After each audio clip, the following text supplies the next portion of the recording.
you ever paid for something for years and years and years, and then one day when you finally use it, you discover, well, this thing doesn't hardly work. This is a big disappointment. Why did I even take this thing?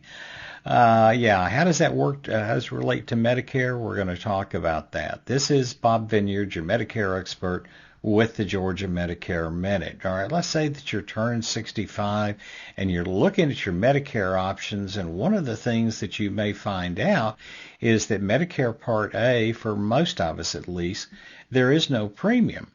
And you got to wonder, well, why and how do they do that? Well, it's quite simple. For years that you worked and you had Social Security and Medicare taxes taken out of your paycheck, the Medicare portion went into a fund, and you could tap on into it essentially when you turn 65 and sign up for Medicare A and B.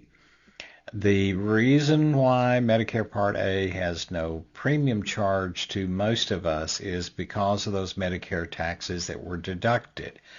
So, why in the world would somebody pay into that slush fund for years and years and years, and then when they got to 65 say, well, I'm just going to throw it all away. I'm going to let Medicare give that money to an insurance company because, I don't need it anymore.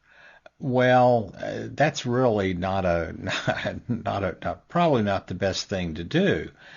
Because what happens is if you decide to buy a Medicare Advantage plan at 65, then all that money that you've been paying in by way of payroll deduction into Medicare is then turned over to an insurance company. Now, it's in monthly installments, about $1,000 or more every month. But still, money that you paid in for a benefit that you could have tapped into with original Medicare, the money that you could have tapped into, well, it's gone because you have now decided to turn it over to an insurance company and let them handle your Medicare benefits. It might be something that you want to think about before you get too far down the road, because you may discover after you've had that Advantage plan for a few months or maybe even a few years, well, this isn't exactly the way I thought it was going to be. I'm still having to pay a lot of money out of pocket for my expenses, and I can't go just anywhere. I can only go where they tell me to go. Yeah, that's one of those rude awakenings that happens from time to time. This is Bob Vineyard, your Medicare expert with the Georgia Medicare Minute. You take care. Have a great day.